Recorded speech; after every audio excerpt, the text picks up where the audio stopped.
Cubby blue blood flowing through our veins. Sitting in the bleachers in the rain.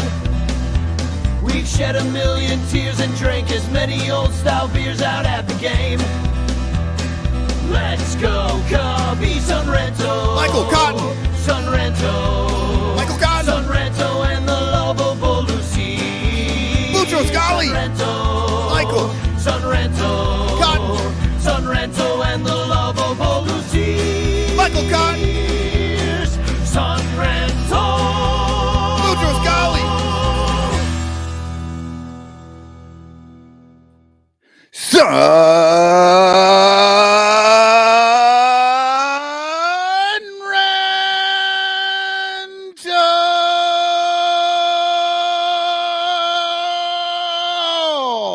Dzień dobry, everybody. That means good day in Polish because I'm in Poland, everybody. My name's Danny Rockett, and I don't know what that is in Polish because I really haven't learned much Polish since I've been here at all. I know dziękuję, or you could say dzięki, but I refuse to do it because that seems a little And I know dzień dobry, which is actually, I'm seeing Crawley's last name everywhere I go here because it's D-Z-I-E-N. So I'm being reminded of that clown all the time. But welcome to the Son Ranto Show. As I said, my name is Danny Rockett. We're brought to you by the Bleacher Bunch Productions on the Fans First Network, bringing you such great shows as Cup of Cubby Blue, Baseball Rabbit Hole, the Cubs PS Plus podcast, and Bricks Behind the Ivy. But we're only here today, this morning, this afternoon. It's almost night here where I am because of our incredible Patreon supporters. Thank you all to everybody who supports us. At patreon.com/bleacherbunch. You can join for only $1. Do it now, because if you don't do it now, well, you'll be sorry. You'll bad luck the rest of your life. What can I say? It's I'll give you the evil eye. I'm in Poland, so it works. Well, I'm in the mountains of Poland. If you're a Patreon supporter, you already have the brand new Baseball Rabbit Hole. If you are not, you do not have the Baseball Rabbit Hole. So see how that works? Yeah, if that's of interest, you got to jump in it. Patreon.com/bleacherbunch. Of course, we are also brought to you by Matt Kammerer's Permanent Paintings and his marvelous Etsy store full of amazing Cubs art. And also, of course, what am I going to say? Michael, fill it in for me. In the clutch shirts, baby. Woo! Yeah, Sorry, I was actually looking at the comments, and then you asked me a question. I'm like, damn it. I totally wasn't listening. But this is not an In the Clutch shirt, but I bought this today in the Polish market. This is my new Cubs sweater. Look at that. Oh, there you go. Giant grizzly bear. This is cashmere. $50. Cashmere. So pretty excited. I haven't bought anything since I've been here. Figured I'd buy myself a little gift. So I bought myself a Cubs sweater. It's really more of a bear sweater. But anyway, thanks for everybody being here. The spring training season has started. I guess it's exciting. I mean, you and I have been through a lot of these together, you know, and I know that in the past, I was thinking about this just this morning. In the past, we've come in a little hot. You know, like we're like, freaking spring, let's go, it's baseball time. And then, you know, I think this year I'm taking a little bit slower approach. One thing, I'm in Poland and the games are at 9:00 and I'm busy. So I haven't really been able to watch anything except for parts of some of the live games, some highlights, looked at the box scores, read the articles, all that kind of thing. So I'm paying attention. But, you know, I'm also just kind of like, you know, it's spring training. These games don't count. Some of these guys we're never going to see again after one game. Number 86, I don't even know who that is. You know, I'm not coming in as hot as I have in years past. How about you, Michael? How you feeling with spring going? Yeah. I mean, I think, I will say, I mean, I know a lot of people are fairly excited about the team and this whole 90-win projection thing. I don't know. I'm still a little frustrated by the whole Jed Hoyer of it all. Like, that just kind of drives me nuts. And some of the moves that he made just before they started games, like, are mind boggling. And I'll tell you, it dampens the spirits a little bit for me. Like, I do like watching these highlights. I'm glad baseball is back, but like you, I mean, these are exhibition games. If I can catch some of them, I will. I've been working. Unlike the felon Musk, or I'm sorry, the felon and Musk. Wait, what are their names? Whatever their fucking names are. I do work for the government, and I'm not fucking off. So they can kiss my ass. But yeah, so I haven't really gotten to see them as they're going. There is a game today. It's on marquee. Rangers, yeah. At Got like the Rangers. like 2:30. So I'm gonna be able to catch that. Cool. So I'm gonna watch at least a couple innings. Cool. Well, we got a couple of people here. I guess it's morning for most of you guys. It's 5:10 here. Dominic's here. He says hashtag chance in the chat. And good morning, fellas. Hashtag chance. If you're nasty, you get to win a Frank Chance postcard sent to you by me with a message of love and doom as soon as I get back from Poland. And we got Chris Salato in the chat saying Shanza, which I guess means chance in Polish. I couldn't tell you. He just went and did like a Google Translate. As far as I know, Polish works like this. You just put a bunch of consonants together and it somehow means something. Like aside from that, I couldn't tell you any Polish. The letters are not all that important. It's more of a code, and then you just say it how you learn the code is supposed to be said. Exactly. It's like those wind talkers in World War II, the Native Americans that helped, or the Enigma machine. It's basically the Enigma machine. Bill Sugas is here saying Boomer sleep schedule approved. So he likes the morning show. I do too. I'm a morning person. I kind of like it. I will say the thing that we have at the start says to grab a beer, and I'm like, maybe not so much this early on a Sunday morning, but Clint Nathan is here. Some of you are on the East Coast or whatever, and maybe you're getting close to, noon o'clock. Yeah. Clint Nathan is here. He's on the West Coast, so he's nowhere near beer o'clock. He's more at whiskey o'clock still. He might be up from last night knowing Clint.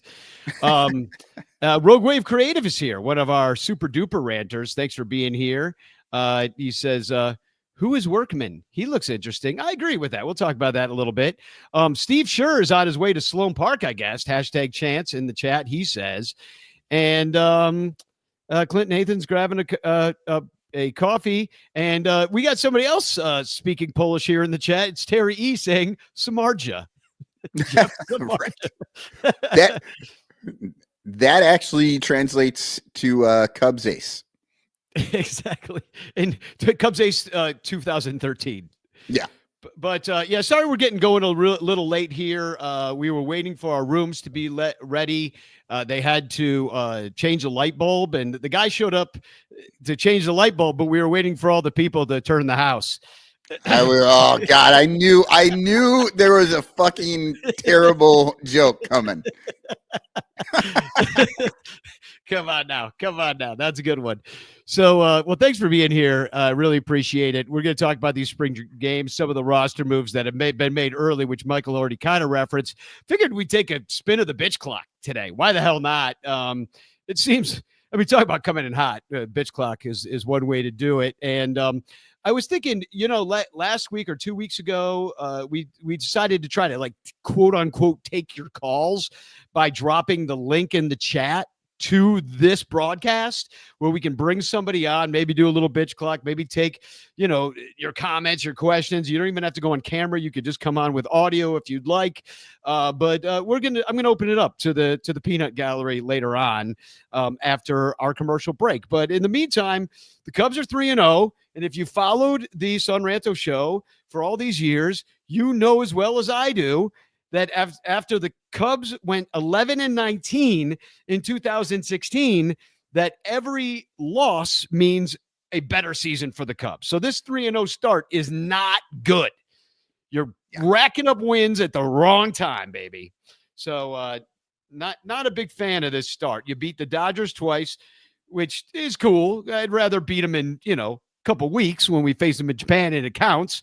But maybe we practice beating the Dodgers. That's okay. I'll take it. And then you get the White Sox, which you should beat no matter what time of year it is because they fucking suck. Yeah. And they're a terrible organization with no business playing baseball on a major league field. Yeah. And if anybody out there is kind of wondering about this take, okay, sure, it's an ass stat, but this is kind of what happens in spring training. When you have a team like the Dodgers that, I mean, I guess there's never been a team like the Dodgers. The Dodgers are trying to choose between the best actual big leaguer to get rid of. They aren't even like looking at minor leaguers at this moment. But when you have a good team, they come out and they don't win in spring training because they're working on things. They're trying to do very specific things. They're not worried so much about the roster. When you get a team like the Cubs, who are just they're trying to fill holes. Well, they win because it's like young guys trying to make a name, trying to show something. So that's why there's an inverse reaction from wins in spring training to wins in the regular season, because by the time you get to the regular season, they've sort of shuffled the deck 5 times in Chicago, and they've done it once or twice in LA. Then those guys in LA are ready to play, and Chicago is almost like, we still need 3 weeks to figure out if these guys could play at this level. Yeah, exactly. We're going to take the first 100 at bats of Gage Workman to see if we're going to DFA him. And, let's talk about great Gage Workman. He's actually Gage Workman, Gage Tater Workman. Sorry. We have to just call him. I'd say we just call him Tater. Let's get that going. So Tater hit a tater in the first game. And, I mean, this guy does look intriguing. He's a Rule 5 guy. He's got to stay on the team. And it's he's already 3 for 7. He hit the home run. He plays some third base, which we may need right away because, they walked away from the Bregman thing, which is fine. But they were going to just go with Matt Shaw, and then he hurt himself right away. And so who knows if he's going to be ready. They're obviously going to be cautious with him. But so you might be really looking at a Tater third base start to the year. Everybody's saying Justin Turner might play it. That hasn't really happened a whole lot recently. And it's probably not such a great idea at this point either, because the man, I don't know, it's on arthritis medication, I believe. He's 68 years old, going to be 69 soon.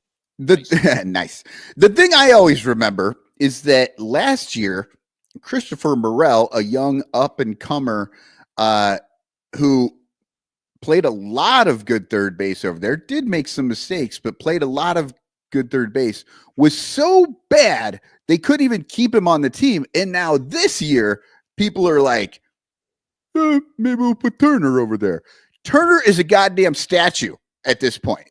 Like, who was that homophobe that we got to play second base back in Daniel Murphy? Daniel Murphy. That dude, like, that's what we're looking at. We're looking at Daniel Murphy moving 3 feet to either side, but not bending over. You know what I mean? Well, he's got a bad back. You can't expect too much out of a 40-year. I mean, come on. I remember bending over at 40, 50, like, forget about it. But, it gets worse. I'll put up Gage Tater Workman's numbers here so everybody can take a look. He's never played an inning in the major leagues before everybody gets too excited about that home run, which, but he had 18 last year for Erie, which he was with Detroit. Detroit's AA group over there. I wonder what they are. The Erie what? The Erie Ears? That's what the Erie Earlobes he played for last year. I don't know. I think it's something like the Erie Swamp Monsters or something. Yeah, I was anybody in the chat, find out what the Erie AA team is. I think it has something to do with the lake. I think it is Swamp Monster or something like that. But this man had an incredible year, and then Detroit got rid of him for reasons. Well, they didn't get rid of him. They just didn't protect him in the Rule 5. Right. And the Cubs picked him up. So, which means the Cubs have to keep him. Like, there's been people out there I've seen, they're like, oh, I don't know if this guy's going to make the team. No, he's on the team. Like he is already on the team. And if he's not, he's in Detroit. Yeah, and you got to give him back. So he had an 843 OPS last year. He hit 18 dongs. He stole 30 bases. So it makes you wonder, like, is Detroit so stacked that they didn't need this guy? I mean, it's kind of a little shocking that they would get rid of him. I mean, if anybody has any insight into why that they did, it's kind of crazy to me. But he's sort of like a Ben Zobrist-y type. He played second, third, and short last year. So that's all three middle infield positions, everything but first base. Last year, he played some outfield as well, but only a few innings. So I don't know. I mean, how do you get rid of a guy that hit 18 home runs and stole 30 bases? Like, this is Jed Hoyer-esque. This is almost like getting rid of somebody as good as Alexander Canario. Oh, wait, sorry. We did that too. And we probably did Rule 5 protect him, right? We were Rule 5 and just DFA'd him for reasons. But yeah, I mean, Gage Workman, yeah, like you say, he's on the team and he's in midseason form and he's going to try to impress to the point of maybe being the starting third baseman if Matt Shaw can't be ready for the season. We'll see what happens as that progresses. It's tough to predict those those obliques, you know. Oh, Danny. So I brought up I was thinking to myself, I'm like, I know there's a reason that Detroit is okay at third. They don't need to worry about it. So they didn't, protect this guy. So I jumped on the Detroit site and there it is. I totally forgot. Zach McKinstry is on the Detroit Tigers and he plays third base for them. Like I've seen him over there playing because remember the Cubs gave him, I don't know, 100 games to play third base. Like it was insane. But yeah, so McKinstry is over there. He's playing, I believe he plays third, but yeah, he plays all over the infield. I mean, he's the same kind of guy, so maybe they just rather go with him. But here's a dude. I mean, obviously McKinstry is way older. He's 30 years old. How old is Tater? 25, I think. Yeah. So why you'd go with an older player than a younger player? Oh wait, we did that too. We took Justin Turner over Canario. By the way, I understand that they play different positions, but here's some other guys that are coming in hot. Ivan Brettauer, who was a 7th round pick. He had a dog in a game the other day, but it was towards the end of the game, probably against another minor leaguer. It doesn't really matter. Or somebody working on a pitch. Like, oh, I just saw the guy batting before me just saw 5 straight fastballs, and then I got up there and I saw 3 more fastballs. Exactly, and he managed to rocket one out of the park. We're gonna have to get Ivan on the show because he's the cousin of a high school friend of mine. Oh, nice. So yeah, so a person I used to do shows with at theater in high school. We kept in touch all these years. So hopefully we can get him on the show at some point. Miguel Amaya coming in real hot. He went out last year hot. Like, right. Miguel Amaya, whatever he did with his step or whatever, remember they had to talk about it for, 7 of the 9 innings every game last year. Kid can hit. He can hit. Somebody figured him out and he's on it. And I'm super excited because the Cubs catching. I mean, come on, he's 2 for 2. I mean, I'm not. But I'm saying going back to last year, how he ended the year, and now he's coming back and he's 2 for 2. Like he's, if he can be that guy, if he can hit, I mean, at the catching position, if he can hit 250, 260, like that's excellent. Now, the biggest issue that I have with Amaya is he doesn't seem to be able to throw anybody out. Yeah, that's not my problem. Yeah, I mean, but he calls some good games. I think he got a lot of credit from the starting staff last year as the kind of moves he made and the progress he made as as the catcher, Right. for game planning, calling the game. And so, I mean, that's a lot of it too. But yeah, in this day and age when it's like the stolen base is back, we're back. We're back in the 80s, baby. Where's Vince Coleman? Let's go. And it's much harder. It is much harder now to catch a guy stealing second base than it used to be. Right. I mean, you have the 2 throw over, maximum that you can do. So the guy can go whenever. And you have the bases are 6 inches closer to each other than they used to be. Like it's definitely a tougher job for a catcher to be able to throw anybody out. Oh, and the Cubs throw 92 instead of 100 like every other team. Yeah. So that's looking good to start. And then you've got a couple different backup guys who we really haven't seen yet. You got you got Reese Masturbator McGuire. And I shouldn't give that guy too much shit because who amongst us hasn't rubbed one out in their car? Right. Well, I think the issue was he got caught. I don't know. Exactly. And then the other guy who's Carson Kelly, Carson Daly, former host of Total Request Live, now the backup catcher for the Cubs. And then you have so those are going to be your backup guys. But we saw a little Pablo Aliendo. How long have we been hearing about this guy? He's the new Miguel Amaya. Right. Just been around forever. Yeah. Yeah, just been around forever. System catcher.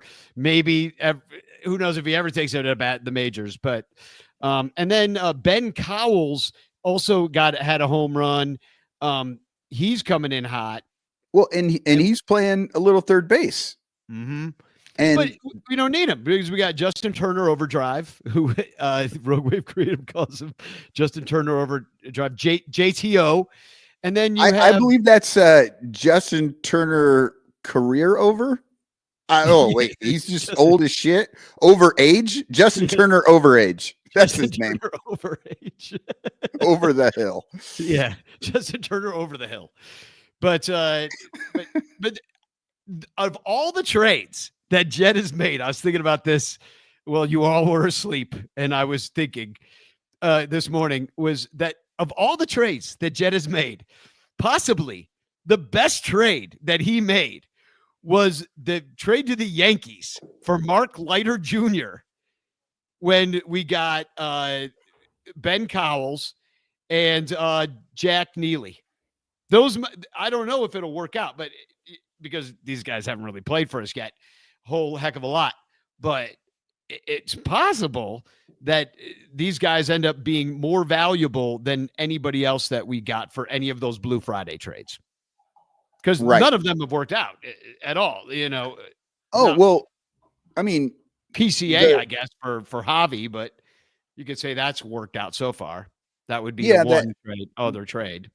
Yeah, that definitely has. And then you have the Chris Bryant that I see in your notes here. Canario gone.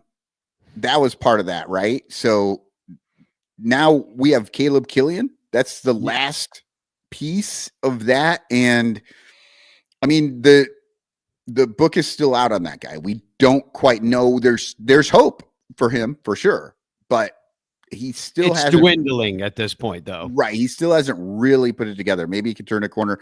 But like you say in the notes, we got nothing for KB, but neither did the Rockies. Yeah, exactly. It didn't work out for either of us. Terry E says Jack Neely's mustache actually cost us a draft pick. Yeah. Trade him back to the Yankees. He can grow a full beard now. So other couple notables of guys coming in hot. Ian Happ 2 for 2 with a double. Michael Busch 4 for 6 with a double. So that's nice to see. Ian Happ, by the way, lead off 2 for 2 with a double. Like he's up top where he's supposed to play. And then Kevin Alcantara, the new Alexander Canario, which will sit him on the bench all year long. He can sit his freaking ass there. Maybe in AAA and come up for injury, but he's 5 for 8 with a double as well. So it's nice to see that. And the Cubs are scoring runs early on, but we don't know. We're seeing just fastball, all coming in. Guys are working on stuff. So it's really hard to really know what you're looking at. It's kind of BP for everybody. And I mean, pitchers are not 100%ing it, right? Or at least they shouldn't be, because if they do, they end up with an oblique, like what's his Assad, like Assad, yeah. You got to ease into this. So these guys, that's the thing. That's the thing. Like if you can get super excited about this stuff, but if you take a half step back and look at everything that's going on, which we've been doing this for a very long time, and we watch these and we're just like, it's fun. I love seeing them hit homers, but that pitcher's probably throwing 75, 80%. Yeah. And then on the pitching side of it, I was really happy to see Justin Steele have a nice couple of innings of work. 5 strikeouts in those 2 innings. We saw Wicks. Look good. He got out of like a big bases loaded jam in the game. We saw Cody Poteet win the first ABS challenge of ever in the major leagues, I guess. In the chat, anybody who watched the ABS challenge live, tell me how long that took. The highlight is 28 seconds. Now, if the ABS challenge took 28 seconds, that's great. Like, that's fast, man. I really thought these things were going to really kind of drag it out, but Roadway Travis said it took like 10 seconds. That's the way it should be. And here's what it looked like. It was a strike. It was called a ball. And Poteet is the one that challenged it and said, hey, man, that was a strike. And you see Bleacher Nation's tweet here, just won the first ever ball strike challenge in baseball history, like Major League Baseball history. Actually, I don't think Poteet didn't call for the challenge. He didn't? It was the catcher? The catcher did. And it was not a catcher that I'm thinking of his damn name right now. Started with the B. Let me. I think we have the box score of that game. Yeah, but it was the catcher turned and called for it. Let me see. Can anybody read what the catch was? Was it Reese McGuire? Yes, that's who it was. Okay, I don't know where the B came from, but yeah, Reese McGuire called for it and got it. And we talked about this a little bit on the Bleacher Bunch text thread that we have with. All the hosts are on this one thread and we talk about this stuff.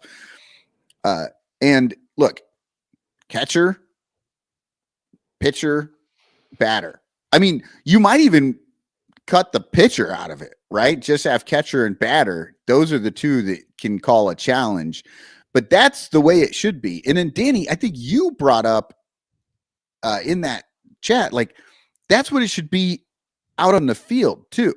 Like, the dugout should not do that stupid, like, I hate every damn play that happens on base. Finger goes up. He's looking away. And he goes like this. Like, we don't need that. Like, if the player on the field in the play, so the guy sliding, the guy tagging, those should be the only 2 guys who can call for a challenge. And it would, I mean, honestly, they want the games to move faster. It would make the games move faster. Well, it would be more fun too than watching the manager like doing the stupid headphones thing. Yeah, I hate this bullshit. Like, don't do that. Like, we don't need that sort of dugout. Like, let the players make the decisions on whether or not this is because they're the ones that truly feel it, right? Because you see a guy slides in, he gets called out, and he immediately just starts like, he does this shit to the dugout. And then the dugout looks to the guy, and then and then they got to look back, and then they go like this, and then they go, that takes too long. Not necessarily that it takes too long. It's just like that is not that interesting to watch. I don't really care how long things take as long as they are interesting to watch. But if I see like the guy slide in, get called out, stand up and go, let's look at that again. And it's the player that decides. Now we're watching the players. Now we have this emotion. We have emotion in the challenge, right? And then so we end up with these like, oh, well, they got a challenge and they won it, so now they have another challenge, and then they won it. You're going to lose some fucking challenges, and then you're going to have, it's going to be a brand new stat, right? It's going to be like challenges won or lost by a player, and then it's going to be another line on the betting card. And this is a great idea. Like, make the it players do it. Fuck the manager. actual players are the only ones that get to do it. We got Tracy saying, "Why are you in Poland?" The reason I'm in Poland is because Trapdoor Theater is invited here to the Vikevich. I'm actually at the Vikevich Theater right now. If everybody wants to look it up, I'm in southern Poland in Zakopane, Zakopane. It's a little mountain town. I'm going to be right back. You keep talking about Poland. I'll keep talking about Poland. 10 seconds. I'm in Zakopane, Poland. It's kind of a mountain artist community out here, and it's also like a skiing community. There's a lot of kids on break here right now, although there is no snow. Kind of like in Chicago, it's just hasn't been as snowy as it has been in the past, or is supposed to be in a ski town anyway. And so anyway, there's this place called the Vikevich Theater. It's Witacy, and you can look it up. And it's his birthday tomorrow. He's buried here. He's dead. But is that on the Rancher calendar? It is not. Yeah, it is not. No, Vikevich did not make the Rancho Calendar, but he's a very interesting artist. He was a painter, he was a writer, he was a playwright, and he established this community out here in, they call it the Highlanders, the people that live out here, the Highlanders. And, it's kind of like to the city people of Poland, it's like the Hicks, the mountain people, as you would think of it. And, but it's very cool town. I've been able to walk around, and this is where I bought my new Cubs sweater. Let me show this thing again. Look at this sucker. This thing is awesome. Cashmere. I mean, I know that's not a bear, not a cub, but it's close enough, and it's like the right color, kind of blue. That's got April night game written all over it. It does. And nobody will see it because I'll be under 17 other layers. But it's anyway, that's why I'm in Poland right now. We're performing a show called The Pragmatists. If you want to look that up, it's a very definitive kind of conceptual show. It almost feels like a philosophy book, if you want it. And one of Vikevich's thing was his philosophy was about pure form, which is about the form of the art itself in the room that it's taking place in is the art. So we could sit around here and, drink wine and smoke doobs and talk about it all night long. And, but we won't. This is a Cubs show. So we don't have to get too artsy fartsy or theoretical. But it was the perfect opportunity for me. If you're wondering what I was doing, I spilled my coffee and I had to run and grab some paper towels so I could. Well, and in pure form, that would be part of the show. That would be part of everybody's experiences, your spilled coffee, if you understand. We're trying to put on a show here. We did not expect a spilled coffee, but now it has become part of the performance itself. Right. As we evoke emotions out of every single Cubs fan that are our emotions being played upon this screen, Michael. And that right there, if there's ever been an argument against AI, that is it. That's it. No, that is 100% it. I know. I'm not. Danny, I know you think that I just spout random shit. No, I know, man. I know. I'm here. Yeah. I have thoughts behind my words.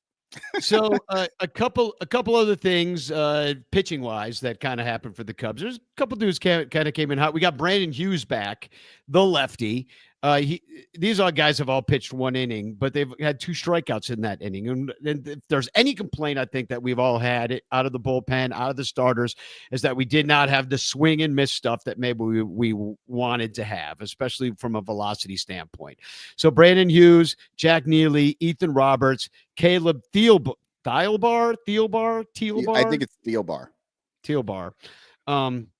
They all had 2 strikeouts in their 1 inning pitch, but Thielbar also gave up a dong. Thielbar's a lefty too, right? I don't know. I've never heard the name Thielbar before this season in my life. And now I've only seen it on the box score.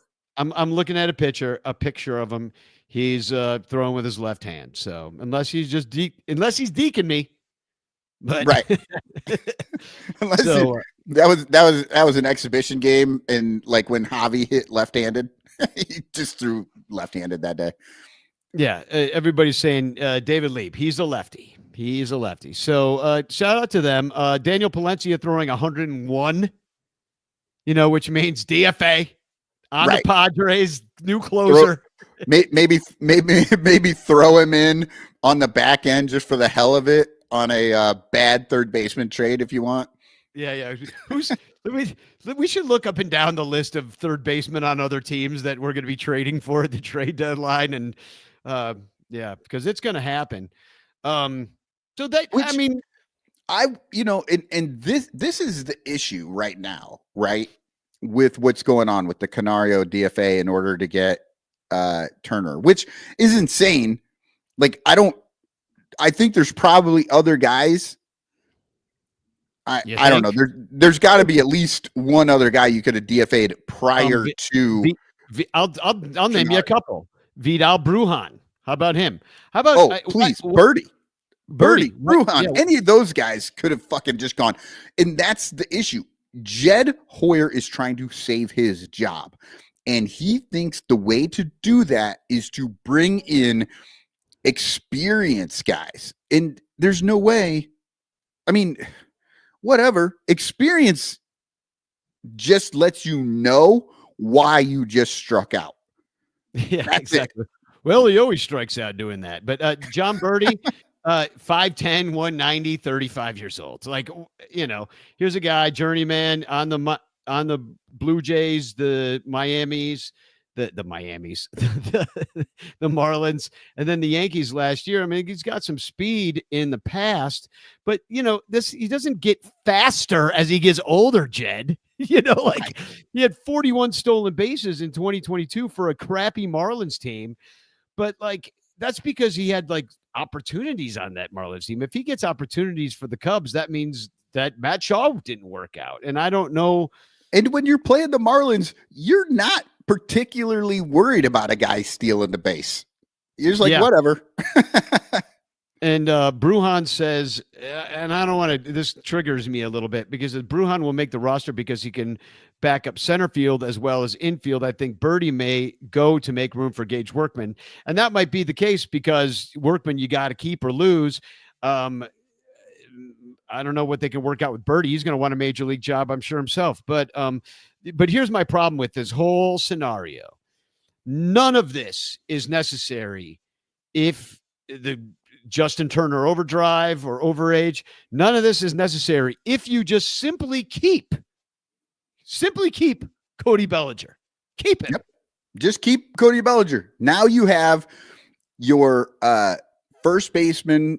You're either your fourth outfielder, fourth, fifth outfielder, backup first baseman, backup DH, backup left fielder, backup right fielder. He can play everywhere. Center fielder. Yeah. He plays 4 of the 8 positions and you're not going to count catcher. So he just doesn't play second, short, and third, which is fine because you have 8 million dudes who all bet between 180 and 236, and with a little pop that you could give that job to the backup guy for that. And by the way, you have a shit ton of dudes in your own system that you refuse to play because you hate your own prospects, which is the whole point of this thing. I think the thing that happened with Canario is that he was out of options. And so that made him out of options to be on the Cubs because they wanted the option to have an optional guy, which Alcantara is. So next guy up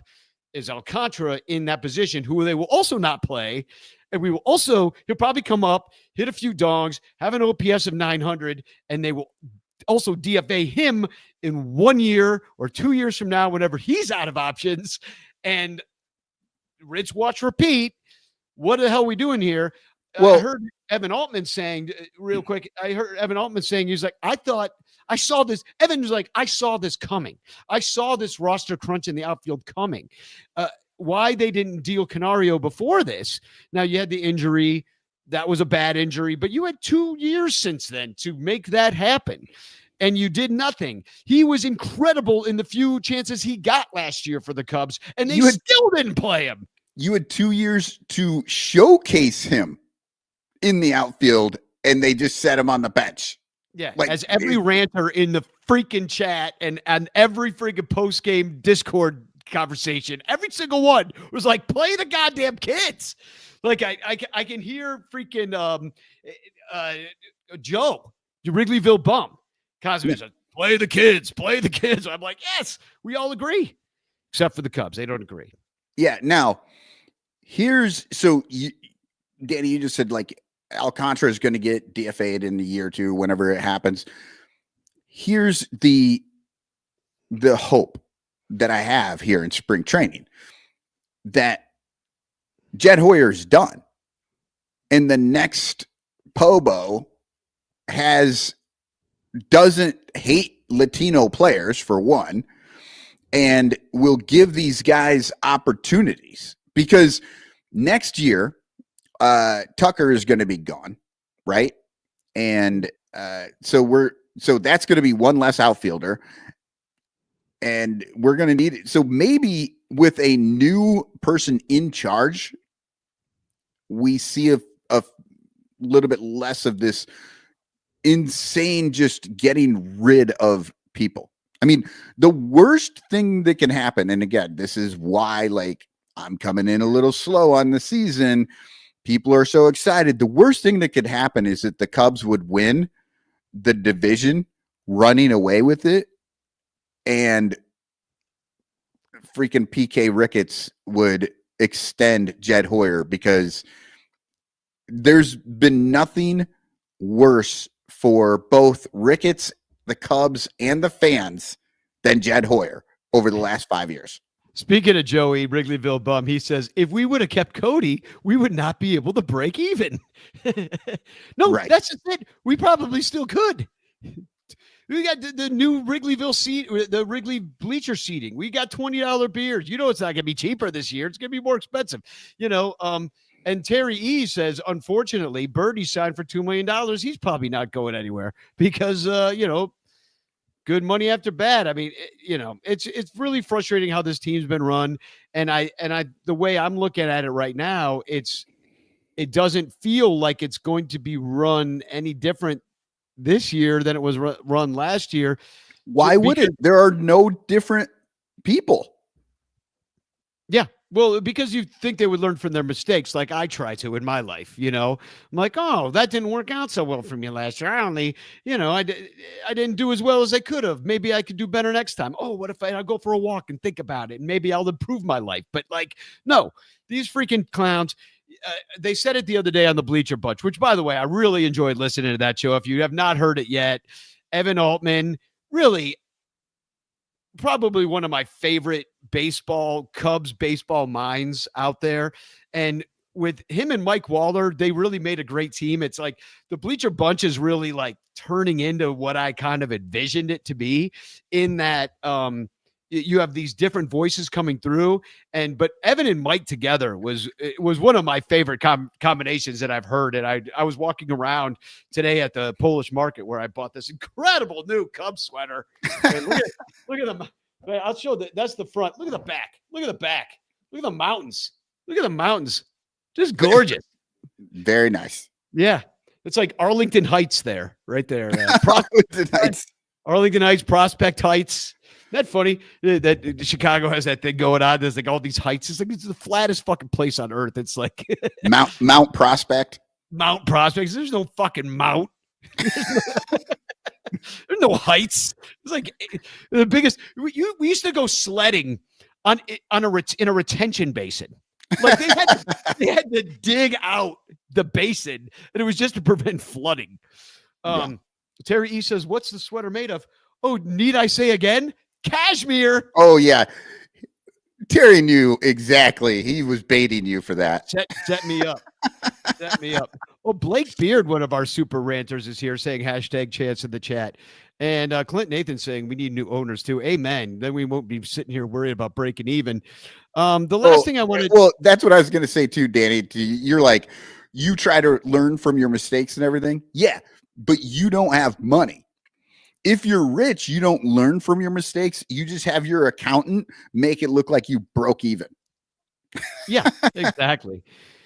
Or if you could do like the Elon Musk Doge way of doing it and just like get rid of a bunch of stuff you actually need and talk about it saving money until like you realize later on that you really needed those things and now you're losing even more money because you needed those things, which is what's going to happen, by the way. Mark my words. Dominic Galoro, who's probably about to lose his job with the post office, says definitely need a mom shrine update with that sweater. How much was it? It was $60 American, which isn't bad for a cashmere sweater. So, and I hope you don't lose your job. I really don't, because, you know, I love the mail. I love getting mail. Yeah. The mail is important.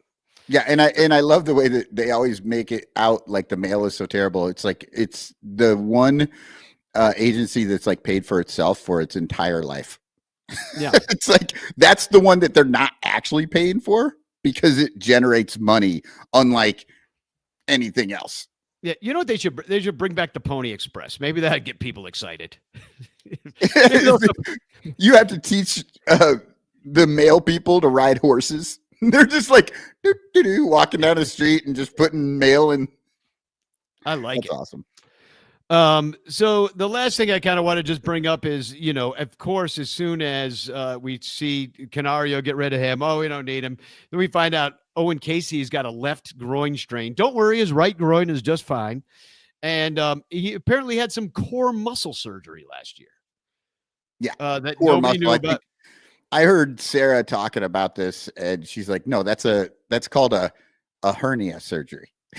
It's just why do you hide it like a core muscle? If it's not a hernia surgery, it's something probably way worse, right? Like, just let people know the hernia surgery, because half the people out there have had a fucking hernia. It's really not. I've had two.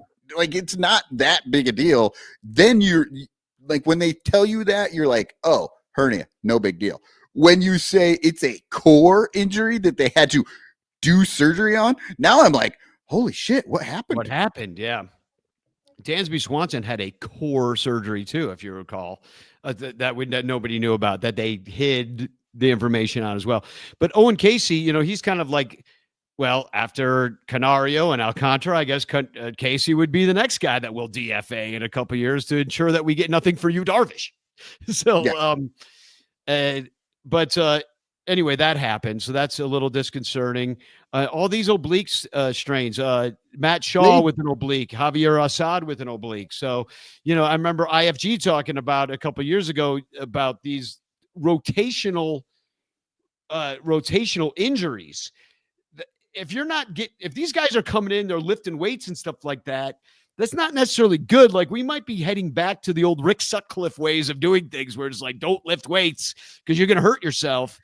You can't stay on the field. Seiya Suzuki, oblique. Yeah. Oh, Seiya Suzuki is an oblique waiting to happen. As we all know, in about 2 weeks out, we need to start the oblique watch.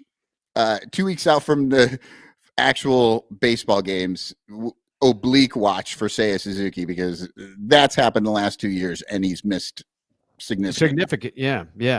And if you look at his numbers, I did just the other day, I looked at his numbers, man. We really do need Seiya Suzuki, and especially if you get that ABS system, which I don't think we will have during the regular season. Right. Maybe they just implement it, I don't know. But if Seiya Suzuki had that system, man, he might bat 400. And I'm not even kidding. Like, no, turn all his strikeouts into like walks or hits or another chance at the plate, and he might bat 400. That guy. This is what I'm talking about, Danny. People think I'm insane when I say the ABS is going to destroy pitching. Like, everybody's like, no, it won't. No, it's going to destroy pitching, because every ball that they used to be able to figure out the spot and like hide it as a strike, that's a ball now, because they're going and then they're going to have to adjust to that, knowing that they can be challenged. They're going to have to bring it in. that helps the hitters. And they wonder, here's another thing. Like everybody says, oh, it's this giant leap going from AAA to Major League Baseball, right? Like giant, over more so than any other thing. The reason for that is when you're hitting and they have to stay in that zone or near that zone or they'll get challenged, you can hit the ball. When you come to the major leagues and these guys are getting a foot outside called strike, you're a rookie. You got no chance, man. Go sit down. Like you got to figure that shit out.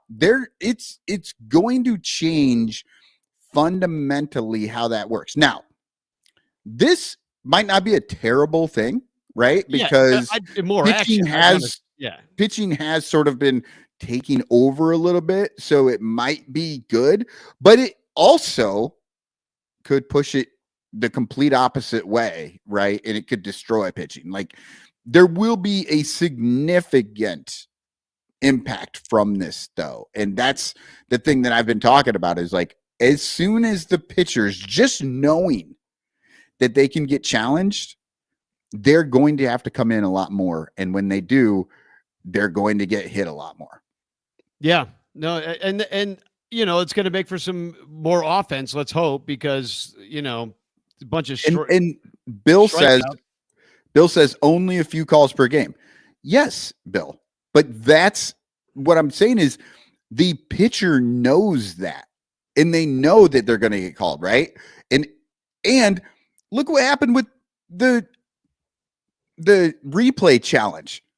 Oh, it's only they get one replay challenge, and then they get one. We see fucking 12 replays a game, it seems like. All you have to do is like win it. It'll be something stupid like that. Like if you win the challenge, you get it again. Yeah, because right now I think you get 2 per game. David Lieb's actually got it here in the chat. Teams get 2 ABS challenges per game. But if you win it, you get to retain your challenge, I would assume. Yeah. I have no idea. That's what they did with the replay, right? And then not only that, in the replay, like once you get past the 8th inning, then it's like up to the umps, and we see like so many replays in the late innings of baseball games that technically shouldn't even be allowed, but yeah, we see them all the time. Yeah. So why don't we take a quick break? I'm going to also, during this break, I'm going to drop a link in the chat to this show. And if you would like to join us on the show and maybe do a little bitch clock, maybe, bring on your comments, little peanut gallery action, love to hear from you, and come and join us on the show. Make your voice heard. It's just kind of an idea that we had because we have the technology, so might as well use it. But in the meantime, we're going to play a commercial for Patreon, which if you're not a Patreon subscriber, please do. It's only $1 a month. You can join our Discord, which has some really lively discussions, especially during the season, because we've been on there during these games talking about what's going on. There's a lot of let's face it. I mean, I go on Twitter and I get called a fucking idiot about once every 3 minutes on there because I have the worst takes of all time because, blah, blah, blah, Canary was out of options, blah, blah, blah, this and that. I'm like, people don't see the force for people telling me about wins above replacement and a guy's B war from the last 3 years. I'm like, you're living in the past, bro. You're living in the past. But I from now on, Danny, anytime anybody says something about war, you tell them, show me the math. If you yourself can do the math and figure out what it is, I'll listen to you about war. If you don't know, you're just repeating some bullshit somebody else is saying. I agree. And it's all about projections, to what extent you can even project anything in baseball. So I know that you can really tell who's like into the fantasy sports. You can really tell these days you could really tell who was like a teenager when the Cubs won the World Series. That's what I've been able to tell lately, because they've got certain expectations of what prospects are capable of, whereas you and I have 30 years of failed prospect history to be like, to have a little bit more patience and wait and see approach. We want to see these guys play, but we also know that it's not like that. It's pretty damned rare that your guy wins Rookie of the Year. Like Chris Bryant, like Matt Shaw's already Rookie of the Year in every single like dude that was 14 or 15 years old when the Cubs won the World Series and Chris Bryant won the MVP, or 2015 when he won the Rookie of the Year. Like, you can tell who these guys are because they've already crowned Matt Shaw as the next guy. I won't go on my rant here right now too much. I'm 100% with you, Danny. Like, these people, and this is the problem with the Cubs. Jed Hoyer is a fantasy guy. He thinks that everything is played on paper. It's totally different. If you look on paper, you can make an argument that Ian Happ is a better 5 hitter than he is a 1 hitter. But what's better for Cubs wins? Well, it's when he's at the top. But does that make his WAR better? No, it makes his WAR worse. But wait a second. The Cubs won more when he bats. So tell me what the fuck the WAR is. Like, there's so many more things that go into than WAR besides an individual person's stat, because this is a team game, and depending on who's around you makes a huge difference as to what your personal ability can be. It's a sum of all the parts are greater, or your team isn't good. If the sum of all the parts is just the sum, then you've made a mistake. You have individual guys out there doing nothing. Well, let me give you a prime example of this, okay? The 1962 Cubs, they went 59 and 103. Okay. Wow. Only not the worst because the Mets existed that year. And that was the Mets' very first season. They had never played before. So let me give you some guys that were on this incredibly horrible team. All right. Hall of Famer Ernie Banks. Rookie of the Year Ken Hubbs, who tragically died in a plane crash that I think that offseason. Hall of Famer Ron Santo was on that team. Hall of Famer Billy Williams was on that team. Lou Brock was on that team. Hall of Famer, greatest base stealer, second greatest base stealer ever. Lou Brock, yeah. George Altman, who had a 904 OPS, played right field for that team, okay, and made the All-Star. They lost 103 games, okay? Right. And it was pretty much all the pitching. Like, I mean, you look up and down that pitching staff, you're like, what were they thinking? Did they think they were going to win every game like 75-74? Like, what was the plan going into that season? I don't know. But are those PK Wrigley days? I guess that would have been, So PK was there until 81. I think he sold to the Tribune. So, like, tell me about where did that WAR get you? You know what I mean? Where, you can have all the WAR in the world, and you still fucking lose 103. So, that's all I'm saying. There's more that goes into it. And that's just one example. So anyway, how about this? We'll be right back. And I'm going to play a commercial for Patreon, patreon.com/Bleacher Bunch to be a part of it all. Every time you hear Sun Ranto, think Bleacher Bunch. It's the commercials. I'm going to make a new one, but I think actually that Sun Ranto link still does work for internet reasons. But anyway, we'll be right back. We got a commercial for go get yourself a coffee, make yourself an egg sandwich or whatever you got to do, and we'll be right back to do a little bitch clock, and maybe you'd like to join us. I'm going to drop a link in the chat. You could join us. Okay, we'll be right back. The Sun Ranto Show has hired me, a professional voiceover actor, to tell you why you should become a Sun Ranto Patreon patron at patreon.com/sunranto. First of all, it's only $1 a month. And if you can't afford $1, I don't even know that the Sun Ranto Show wants you as a listener, because you're too poor to even hang out with anyway. Also, as a Patreon member, you get the Sun Ranto Show ad-free, and the Patreon-only podcast called Cubs Pod, which releases daily during the season with bonus episodes all off-season long. Sun Ranto Patreon members are also eligible to win a monthly prize, get exclusive Sun Ranto Discord page privileges, and there are more perks at every level. Plus, 10% of your Patreon support goes to help the Lost Boys Youth Baseball Program as we give back to our community. So what are you waiting for? Spend your hard-earned money on tickets and beer for the Sun Ranto Show by subscribing at patreon.com/sunranto. Otherwise, they'll think you're a poor loser. A big, fat, dorky, poverty-stricken loser. Take it from me and my commanding professional voice and become a Son Ranto Patreon supporter right now.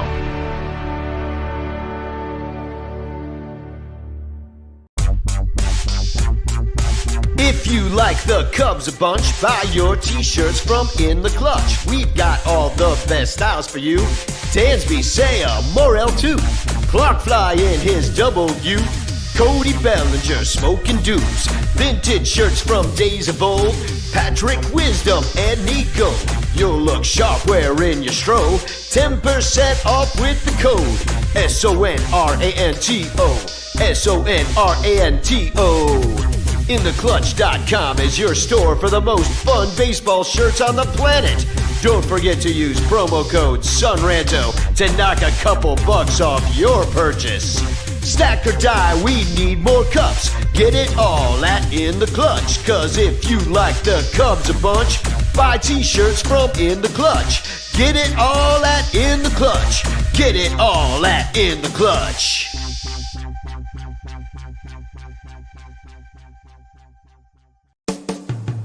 Do you like having sex? Me too. That's why I always wear my Son Ranto swag shirts every time I'm looking to get some. It's the only t-shirts guaranteed to get you laid. Knock boots in your shankless shirt.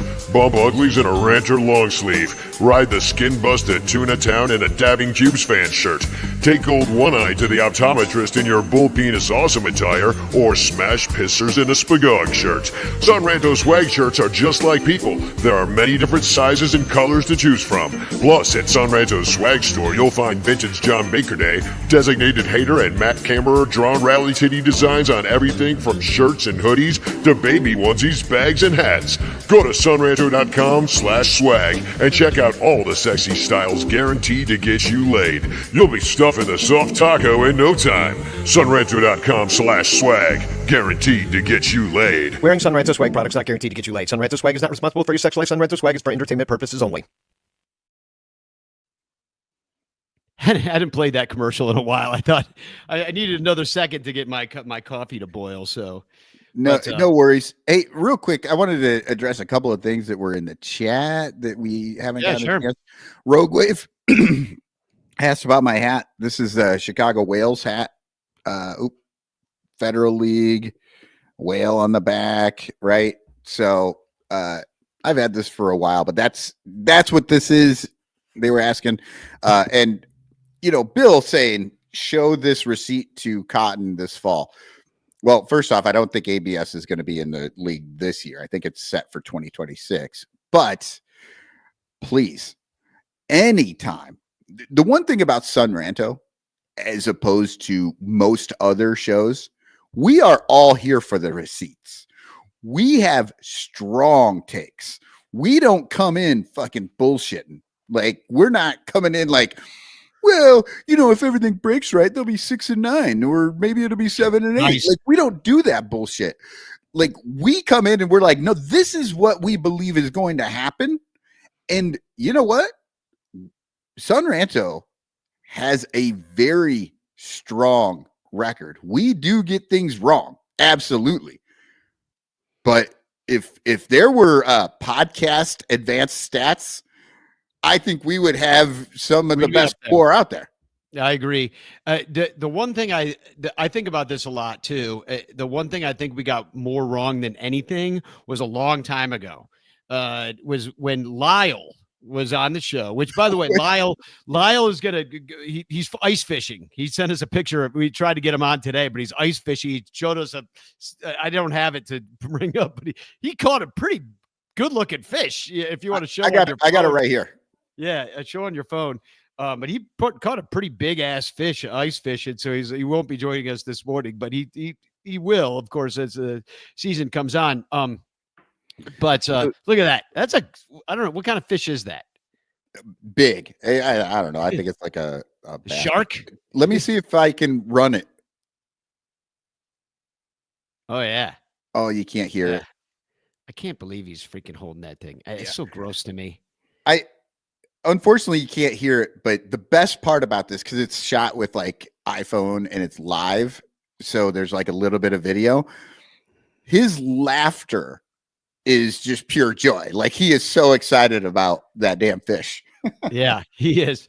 So But yeah, you were saying Lyle was right. Yeah, Lyle was right about this. The Cubs should have begun to trade their quote unquote core right after they won the World Series. They should have started to build the next great Cubs team, as to use a euphemism that I fucking hate, right away. You should never have run it back out there expecting the same results. You always have to be in a fluid position of changing and reacting to the next thing that you need.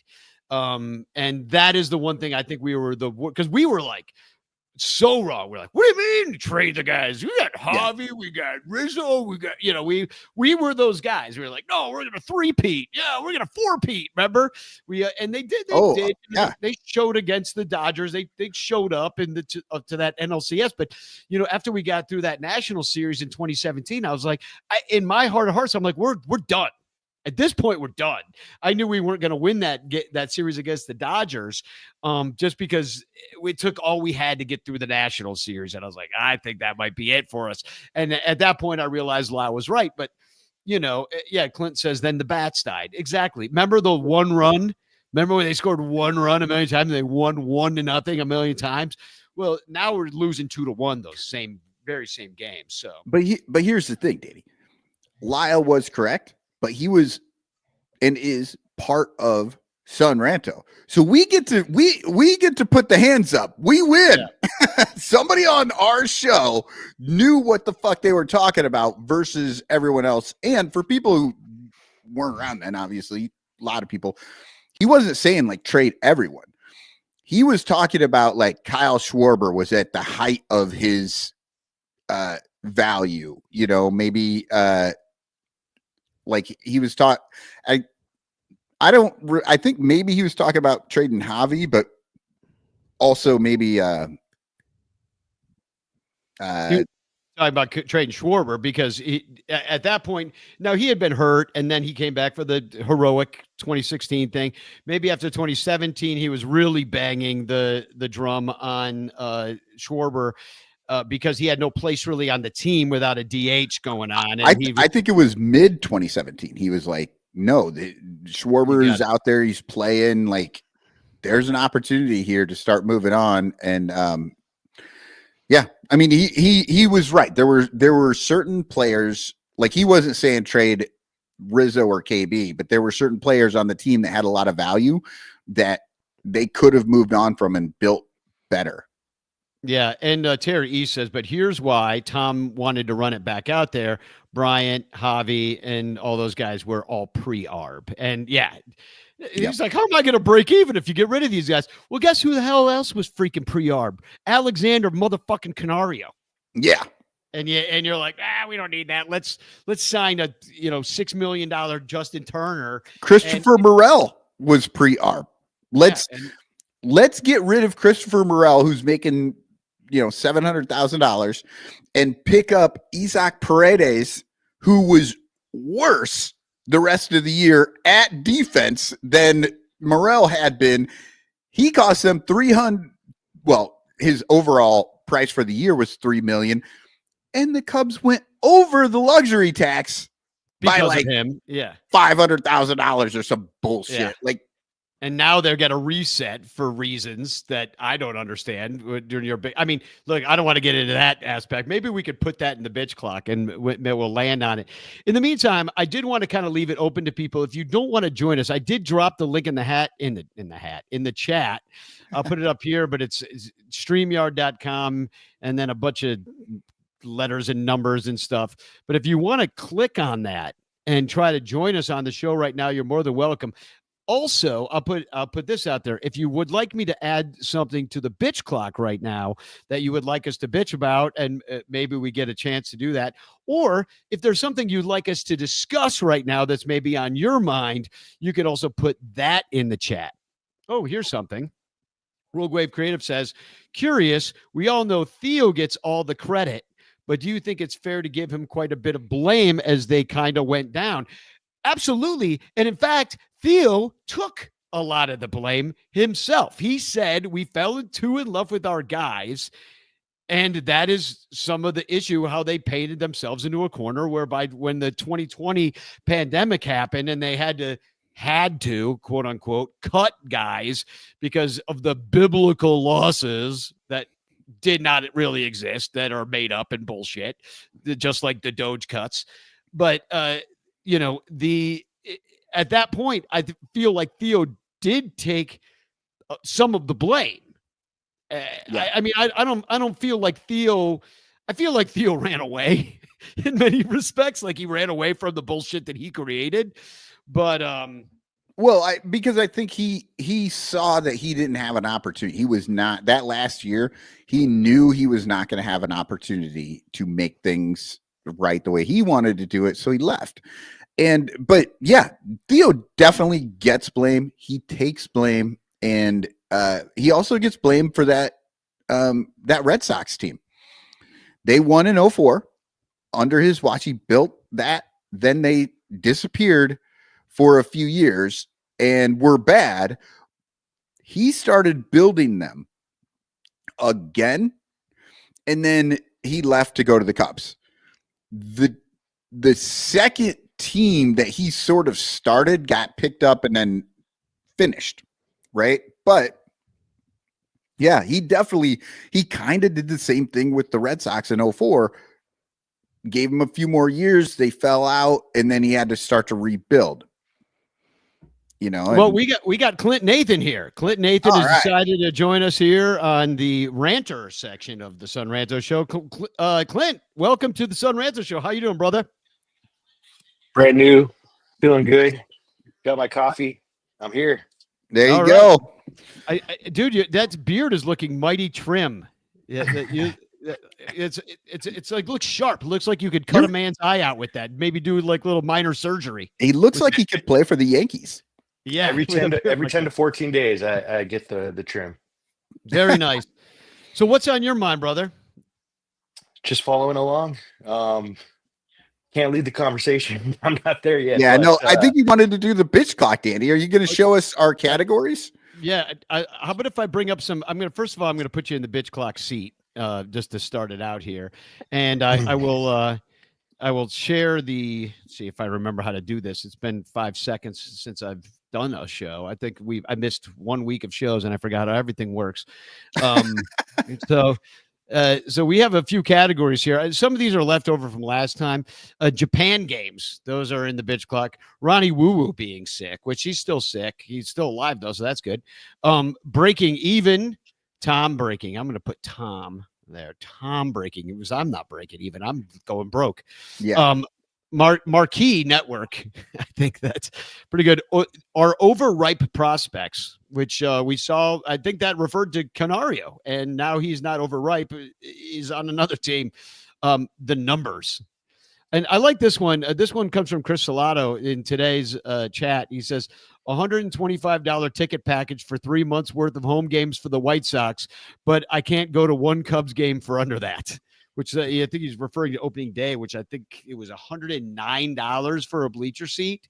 I know. And then Canario being DFA'd, of course, made the bitch clock, and after signing a 40-year-old Justin Turner, and being shitty on getting really good free agents. And I added this one, coming in hot for the spring.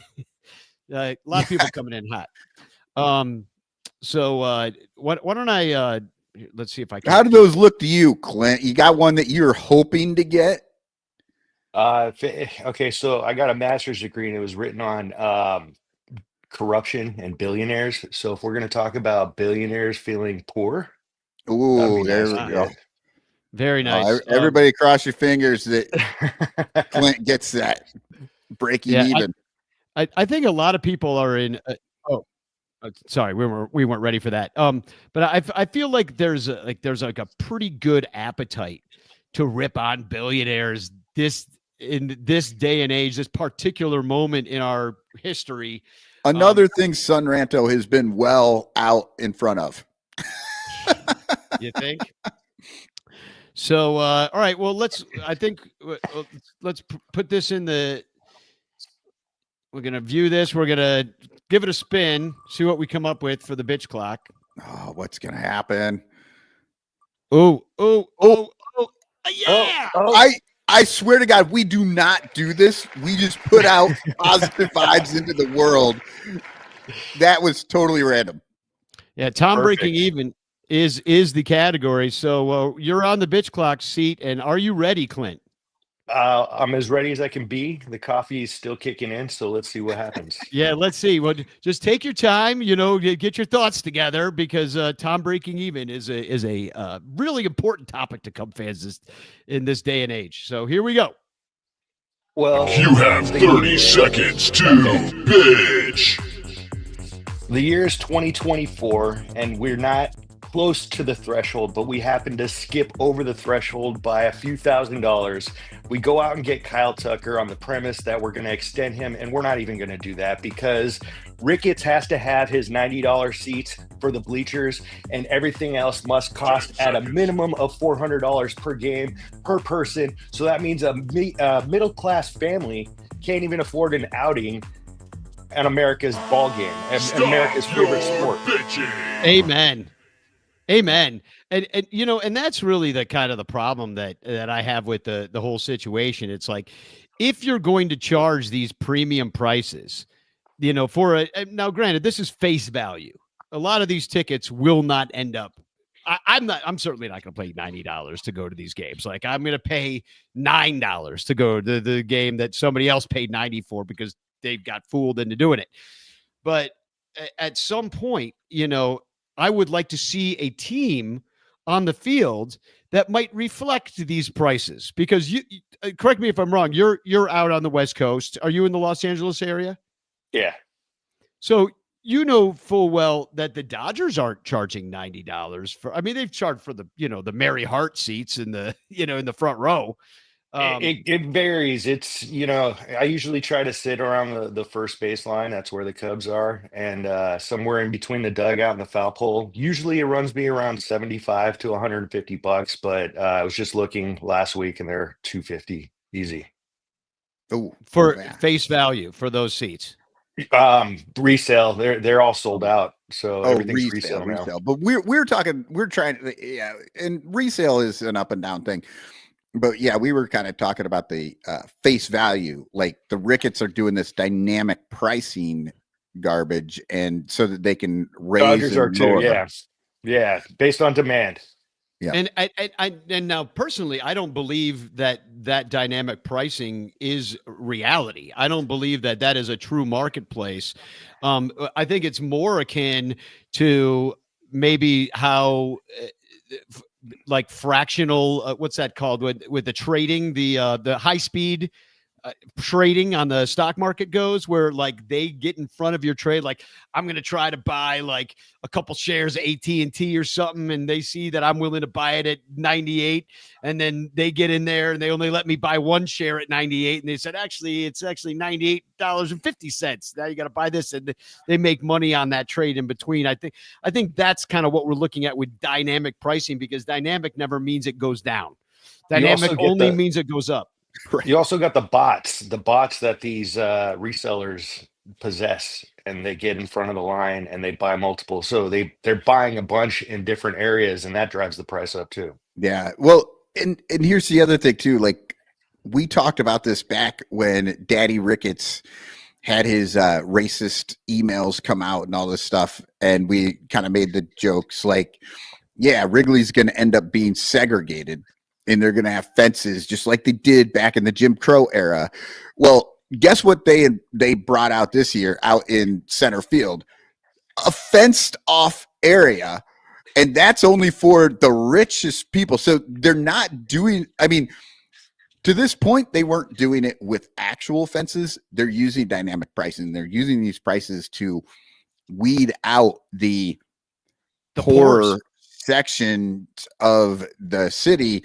And then now in the bleachers, because people who sit in the bleachers will just seem to come anyway, like the rich people now have their fenced off section to keep the poors away from them while they're watching the game in the bleachers. Yeah. So Clint, I got to ask you, how did you become a Cub fan being out there on the West Coast? Did you grow up on the West Coast, or did you grow up around the Chicago area? So my dad, born and raised in Albany Park, and I just grew up as a Cubs fan. So the highlight of my life was 1984. That was the year that I was 4 years old. That's where Ryan Sandberg became my life, and in my teenage years, Mark Kreis, Derek Lee, all those teams. So every year I would go see the Cubs whenever they came to town against the Dodgers. So that was every year, and it stuck. So yeah.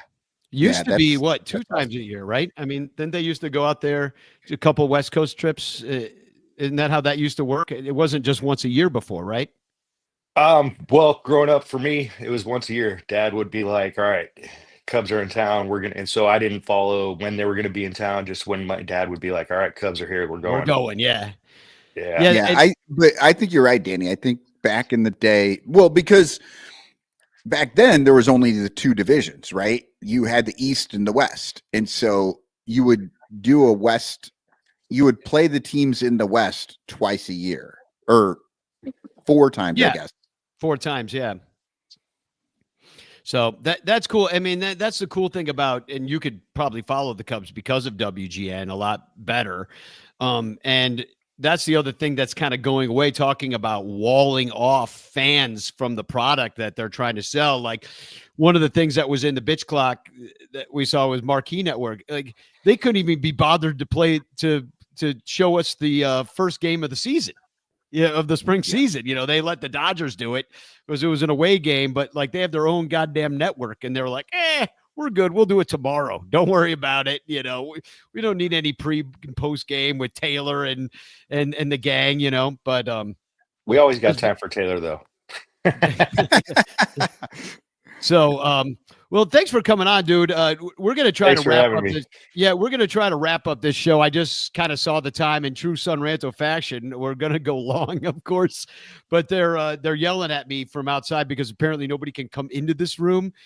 That I'm sharing this room with other people, so that nobody can come in. They're all like waiting outside the room for me to be done, and they all want to go to dinner. And then so I'm holding the group up right now. But Quick, hashtag chance in the chat. Yeah, hashtag chance in the chat. What, you won yourself a hashtag chance last time. In fact, didn't you win Patreon prize of the month last time, I believe? I'm not sure. I got the information I got your postcard when you're on your way to Poland. That's that, and I was able to read your writing. I really did try hard this time to turn my chicken scratch into cashmere sweater bear scratch. Look at that sucker. Oh man, it's such a good sweater. Yeah. And I have a terrible memory, but didn't you win the grand prize for? Yeah, I got your package right before Christmas, so there's all kinds of Cubs swag in there. That was awesome. Yeah, you won the Cubsler grand prize last year. Very awesome. Cool. I played that every week. You were one of the ones that were in there all the time, like really working it. Some of them were tough, man. Yeah, they were. Yeah. And it's coming back soon too. Cubsler will be back with the season. So we're looking for the regular season. Yes. I'm in.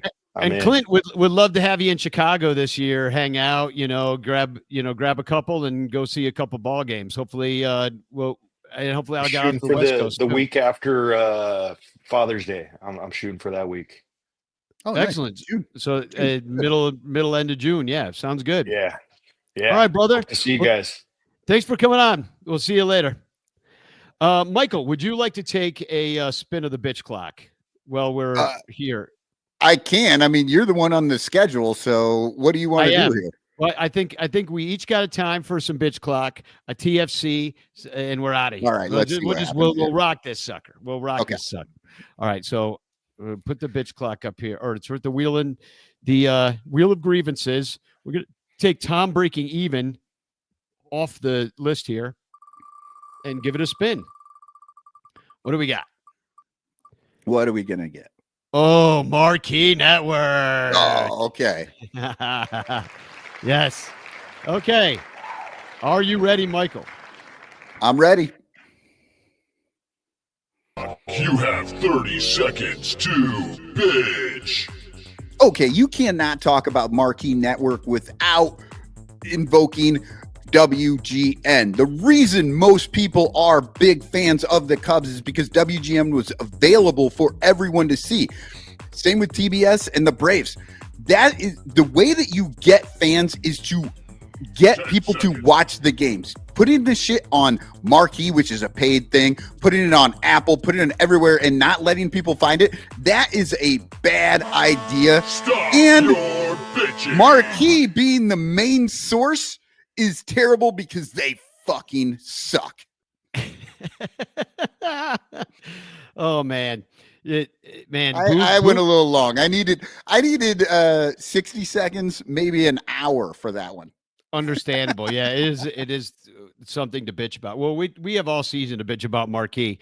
I won't watch it anymore. It's an unwatchable broadcast to me. In fact, I like the pre and post. I think they do a good job. With Cole Wright and Cliff Floyd and all those guys, but the broadcast itself of the game, I'm not a Boog fan. Like, it's just my thing. Yeah, so, Danny, right. throw the yard or wherever the hell that is, that fenced off the fenced yard bleacher thing in there. I'll throw that in there. Yeah, no yeah, because you're definitely a bleacher guy. If that came up for you, I think you might have. You know what? I'm not a bleacher guy because I don't have the money anymore. Like, well, it's like the bleacher bums is a misnomer if I've ever heard of anything in my life. It's all those guys are the only thing that bum about them is there's nothing. There's really nothing bummy about the bleacher bums anymore. They used to be because it was $4. Yeah, the bleacher billionaires. The bleacher billion. The bleacher aristocracy. The bougie bleachers. David Lieb, this is the point. Marquee 2025 equals Chicago Blackhawks under Bill Wirtz. Mm-hmm. Yeah, so Bill Wirtz, Blackhawks owner, famously wouldn't let the games be broadcast unless they sold out the stadium. Mm-hmm. And a generation of Blackhawks fans disappeared because nobody ever saw it when they were young. Isn't that their stupid new slogan, like "Gotta be here" or "Be here now" or something dumb? Oh, the Cubs, yeah, you got to be here. And what somebody said that first game, the reason the slogan is "Got to be here" is because they're not going to broadcast it. Exactly. All right, here we go. I'm in the bitch clock seat now. What do we got here? Let's see. What are we going to get? Oh, yeah. Coming in hot for spring. All right. Am I ready? We'll see. You have 30 seconds to bitch. Look, everybody, I get it. It's been a long winter, and a lot of shit's been going down. We've all missed baseball very much. But to come into spring training games and be like, waited on bated breath for every single at-bat, every single prospect, every single freaking tiny little storyline of every minor injury, every single... You're gonna burn your fucking self out before April. We've got 162 to go, people. Settle the fuck down. Don't come in hot. Stop your bitching. Oh, yeah. And we have already seen this across socials. People, they're going to win everything. They're, perfect season. And they get excited about a no-name player wearing, number 157. And they're like, well, this guy is the greatest thing ever. It's like, no, dude, you gotta settle down. Every prospect's going to win Rookie of the Year, don't you know? So, all right, a couple of announcements. I just want to give a Ronnie Woo-Woo update really quick. He's on oxygen right now, and he's still in the rehab center. A lung doctor is recommending a heart catheter. That doesn't sound too good. Thanks for putting that up, Michael. We're all sending Ronnie scratch off tickets. He loves he loves the games, and he loves the scratch offs. So we're putting this up here. If you're listening, pull your car over, get out your pen, and write this down. Ronnie Wickers, Lincolnwood Place, Skilled Nursing Rehab, 7000 North McCormick, Lincolnwood, Illinois, 60712. That's where you send everything to. Send him a message of healing. Send him a couple of scratch-off tickets. Let's brighten his day. And that's pretty much all I got to say about that. Bleacher Bum Band will be playing opening day at Output Wrigleyville, and that'll be post-game on April 4th. It is free, so come on by and have a good time and listening to the Bleacher Bum Band with our first gig back in quite a long time. We had quite a hell of a last year after, my mom got sick and everything, so we weren't able to play any gigs, but we're going to try to revive everything and get back on a good schedule for this year, and it's going to all start on opening day, as it should. And let me real quick, I see that Matt Kammer's here in the chat. Of course, Matt Kammer's Permanent Paintings, a great sponsor of this show. I owe you a text. I know I do, because Matt is going to make an incredible opening day poster for the Bleacher Bum Band show. He was asking me what kind of thing I need. I will absolutely be writing you back shortly. I promise you, very soon. Also, South Bend Cubs on April 27th, also known as Chris Salato and Lyle the Lovable Lucier's birthday. We're going to be in South Bend. I'm going to be singing the national anthem. It is David Elliott's birthday. He's going to turn it into some kind of a fundraiser for the Lost Boys, which is we give 10% of all our Patreon support to the Lost Boys, so that they're our kind of brother organization there. So be a part of that. I don't know in what capacity you can be. Talk to David Elliott. He's the one putting that together. But I'm also working on a Bleacher Bum Band show for the night before on 4/26. I'm checking the band's availability. I haven't heard back from everybody yet, but hopefully we can get that done. But either way, I'm going to be singing the anthem on the 27th. So if you're in the South Bend area, come on by and hang out. I'll also be at the Washington, D.C. series. It's a midweek series in early June. So if you're going to be at that, let me know. Let's hang out. I'll be flying solo. And this is way down the line, but September 20th, we're throwing a big thing with the new Nasty Boys out in Cincinnati, Binsky's Bar. We're going to have live podcasts. We're going to go to the game. Cubs, Reds. Hopefully the Cubs are still in it at that point. If they're not, then fuck us. Seriously. Fuck this shit. I can't do nothing. I'd have nothing else to say at that point. That's the new obvious shirt. Fuck us. I had an idea after hearing Sarah Sanchez on the Bleacher Bunch the other night. I want to get her an obvious shirt that says, "Ask me about my villain origin story." Right. Yes. Yeah, I think that'd be good. So that's pretty much it. We got a bunch of birthdays. Look at your Brancher calendar for all that stuff. But there's so many birthdays right now. There's not even time to say all of them. But Sarah Sanchez's birthday is this week at some point. I may have missed it. I'm on Polish time. I don't know. The clocks run backwards here. Polish calendars are different. Mm-hmm.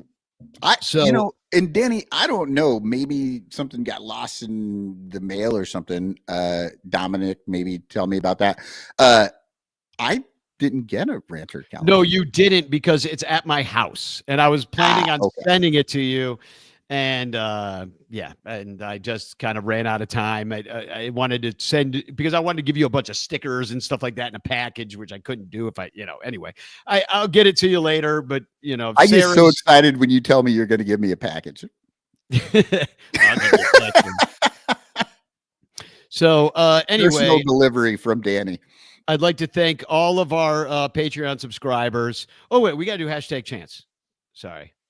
#chance in the chat. It's your last chance to get in on the chance. I got to stop this screen sharing to start a new one. All right. Here we go. We got a bunch of folks in here. We're going to give it a spin. I never understand how it says there's just 11 and then 50 names go by. Right. I know. Oh, and the winner is the Cub druggist, Robert Sanchez. Congratulations. You are the winner of the chance. And of course, not only do you win the chance postcard sent to me by you with a message of love and doom, but you could be the overall chance winner and win the giant prize of bunch of shit we said, yeah. Whatever happens. Yeah. Over the year, we put it all together. Including, though, I believe there will be a Matt Kammerer art piece in there. There will be an In the Clutch shirt that will be a part of it. But congratulations, Rob, Cub Druggist, you the man. He's one of our Patreon subscribers. So should you be. Please join us at patreon.com/bleacherbunch. But especially to all our super duper ranters. That's Blake Beard, Rogue Wave Creative. And of course, all the Bleacher Bunch podcasts that join us every week to cover this season. The Cubs PS Plus. You have Bricks Behind the Ivy, Cubs Pod, Cup of Cubby Blue, your show Baseball Rabbit Hole. There's a new one of those that's up on the Patreon feed, which is you got to join to listen to that early. And Matt Kammerer, In the Clutch shirt. So please shop at those places to support our sponsors. And yeah, that's pretty much it. Patreon.com/sunranto. I'm gonna play a new, which I played before, but some of you guys have already heard this, but I figured I'd play it to Tom's Breaking Even. It's come up a few times today already, so might as well play it one more time. So spagog, everybody. Spagog.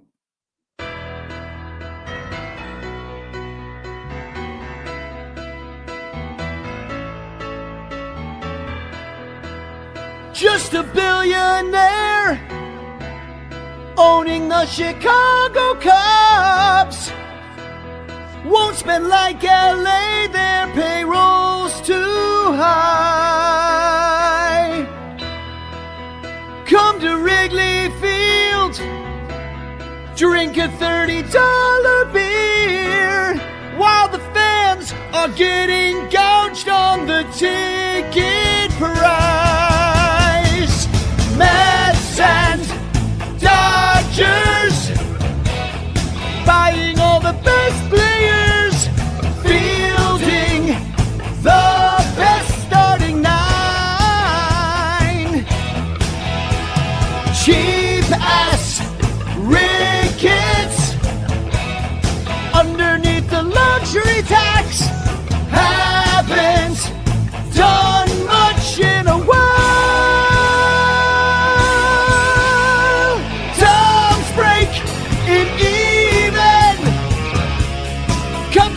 Achieving lower payroll. Tom's break it even. 83 win season. Third place, Chicago. Tom's break it even.